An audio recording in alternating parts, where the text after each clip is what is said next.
This is the first of 2 films about the electricity industry, about the generation and transmission of electricity. We shall explore modern power stations and find out how they work.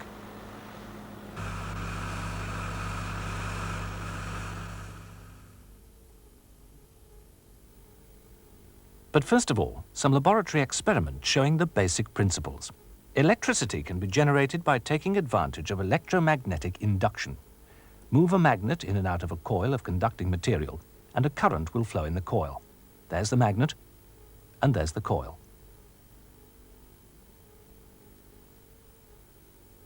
The coil is connected to a sensitive galvanometer. Watch what happens.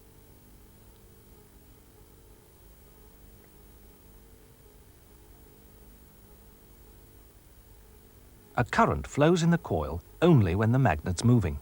When it's still, no current passes.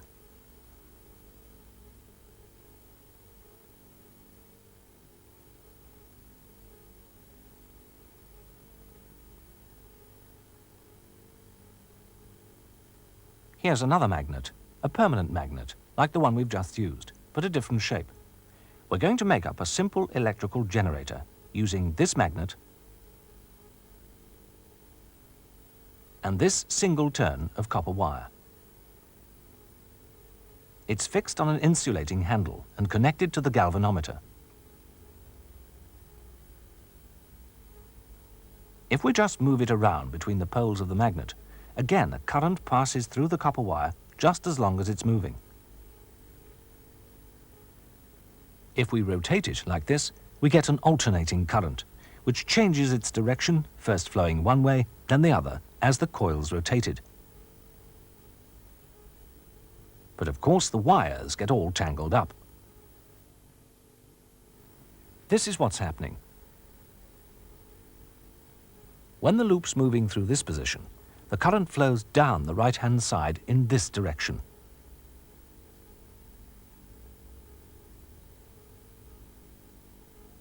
But the loop continues to rotate, and when that side has come across to here and is moving upwards through the magnetic field, the current induced now flows in this opposite direction.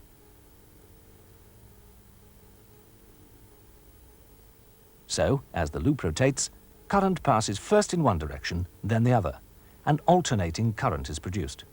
The current along the yellow lead is first travelling one way, then the other, as the loop turns, while that along the black lead is always flowing in the opposite direction, first one way, then the other. Here it is again. Using just a single turn of wire, we get only a very small current, and as we saw before, the wires got all caught up in a very short time. So we can use this device.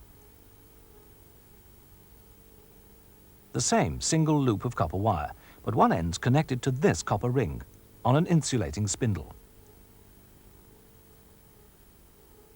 while the other's connected to the second copper ring. The insulated connecting wire passes underneath the first ring, then it's joined to the second one. These are called slip rings.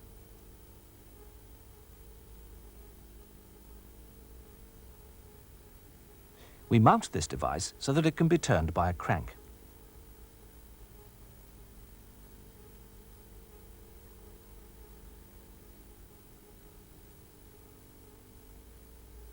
Each of the 2 rings brushes against a metal strip, so that there's electrical connection between the loop as it rotates and 2 terminals down at the bottom. Each end of the loop is always connected to the same terminal.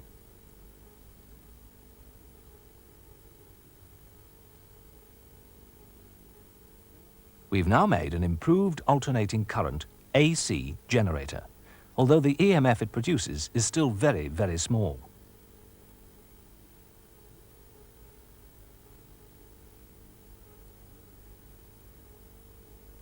The galvanometer needle shows us that it is AC, alternating current, changing its direction regularly as the coil's rotated in the magnetic field. Remember, there's got to be constant movement to keep the current flowing.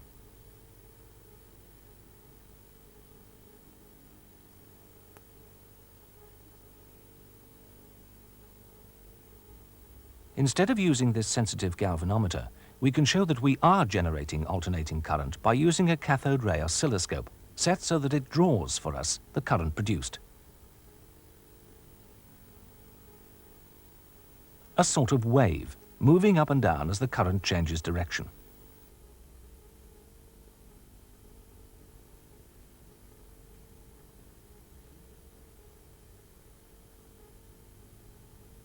You can see how the current goes first positive, then negative, and then positive again, and so on.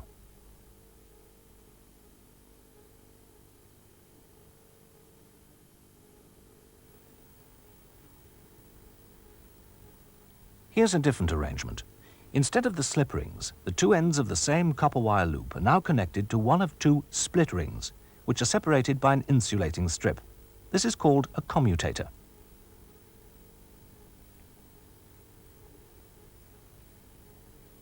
In this position, you can see how the right-hand side of the loop is connected to this terminal, while the left-hand side's connected to this one.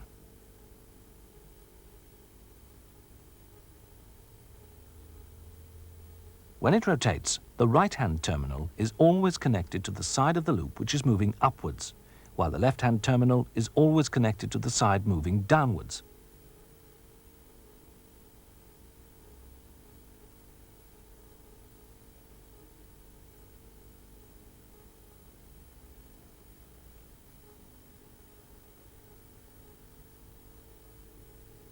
So current taken off from the two terminals will always be flowing in the same direction. And the galvanometer shows that this is so. We've now got a direct current, a DC generator. The cathode ray oscilloscope draws the pattern as before, and you can see that this time the trace never falls below the line. This is direct current. There it is. The trace never dips below the line, never becomes negative, that is, never flows in the other direction.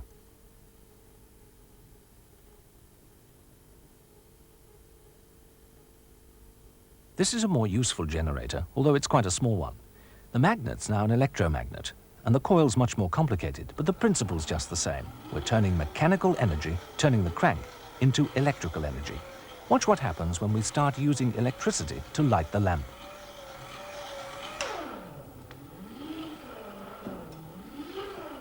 The handle's harder to turn. Switch off and it's easy again.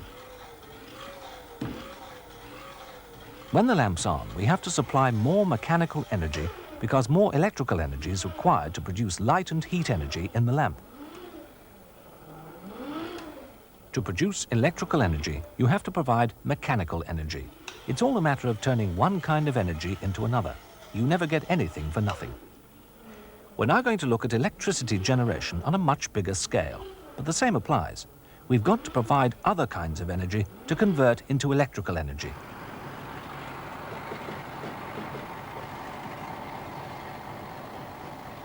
The source of energy at many power stations is coal, and we'll start at a very big coal-fired station in the northwest of England. This train's bringing 1,000 tons of coal, and it won't last long, as we'll see.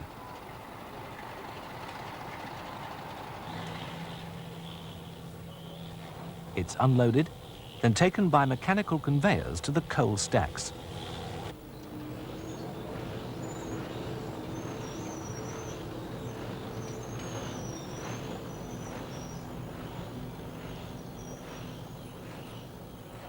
Burning this coal will provide energy, which in the power station will be converted into electrical energy.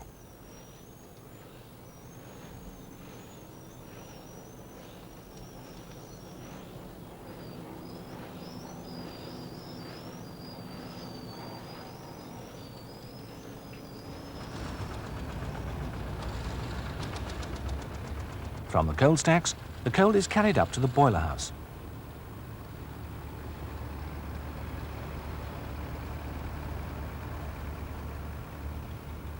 It's first fed to great mechanical grinding mills down at ground level, which turn it into a very fine powder.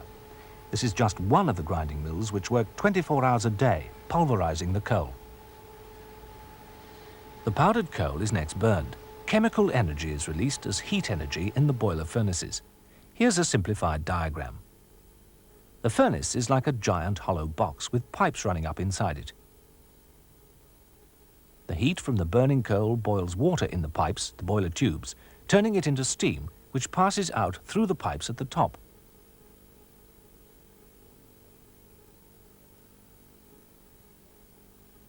This steam, superheated to a very high temperature, passes along pipes to turbines. Here, mechanical energy is produced, as the steam makes the turbine blades rotate. This mechanical energy of rotation is turned into electrical energy by the generators. A big electromagnet, the rotor, rotates inside a system of coils, the stator, and produces alternating current, which can be sent out over the national grid system. The steam which has passed through the turbines is turned back into liquid water in big condensers underneath. The steam is cooled by cold water, passing through pipes. The condensate, the water, passes out at the left there, back to the boilers to be turned into steam again. We don't turn out anything like all the energy as electrical energy. A lot is unavoidably wasted as latent heat in the conversion back to water, but it's made as efficient as possible. Air is needed to burn the coal. It's drawn in from outside, and here's one of the huge ducts down which it comes. Each of the 4 boilers has 2 furnaces, supplied with air in this way.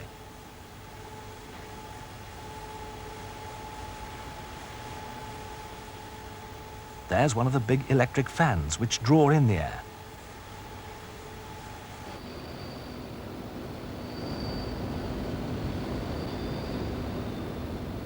The coal dust is blown along these orange-coloured pipes to be injected into the furnace.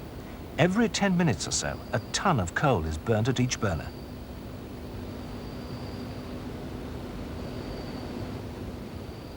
There are nearly 200 coal burners in the station as a whole. Here are just 2 of them. You can sense the great heat produced inside the furnace as the coal burns.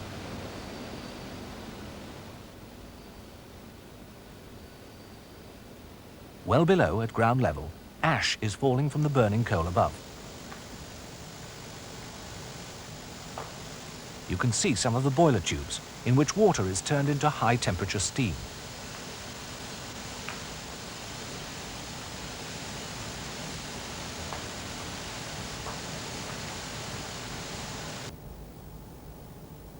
Right at the bottom of the furnace, the biggest lumps of hot ash collect.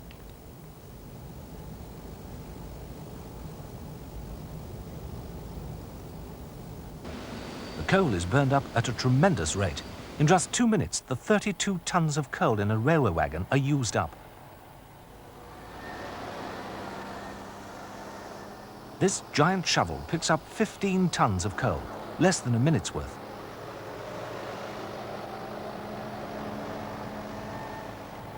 Every hour for 24 hours a day, a trainload full, 1,000 tons of coal can be burned to make 2 million kilowatts of electricity at this one power station. An enormous amount of energy is consumed. The boilers and furnaces are enormous. Here we're looking down to the bottom. The boiler towers for 200 feet.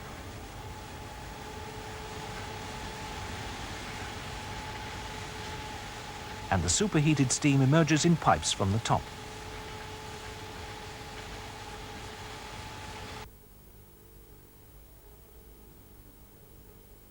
All operations are controlled from here, the power station control room. Here are the instruments for just one of the 4 turbo generators.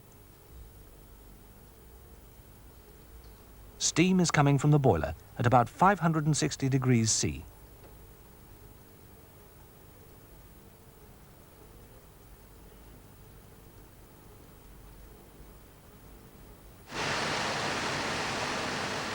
It's led down these pipes to the turbine hall, where the electricity is actually generated.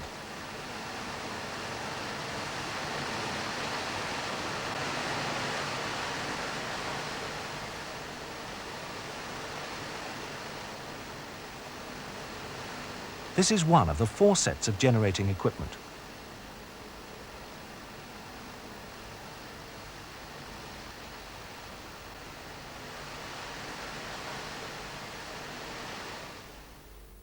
This is where the steam enters the turbines, and the mechanical energy is produced to drive the generator.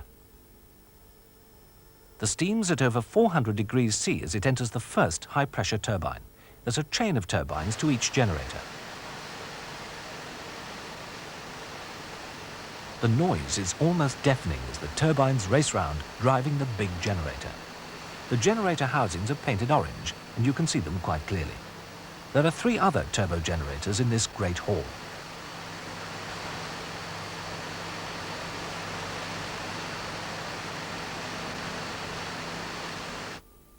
Each generator at this station produces 1/4 of the total output. In the control room again, there's a great array of instruments and controls for each of the 4 generators. Each is sending out over 450 megawatts of electrical power. The station as a whole generates 2,000 megawatts, 2,000 million watts of electrical power. The power is carried from the generators to transformers and switchgear outside, then passes out to the national grid.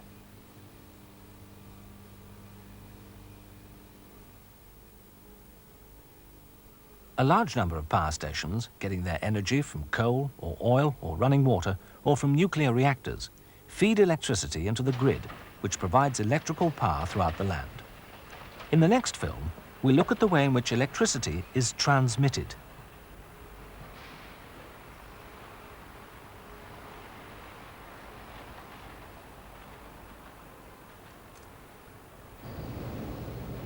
And we'll look, amongst other things, at another way in which heat can be raised to produce steam to drive turbo generators.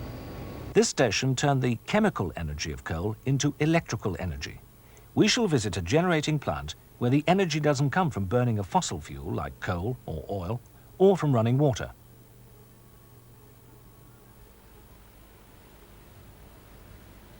Here at a power station in North Wales, heat produced by changes happening in the very heart of the atom, the atomic nucleus, is harnessed to produce electricity. We'll visit this nuclear power plant and find out some of the differences and similarities between a generating station using the old fuel and one using the new.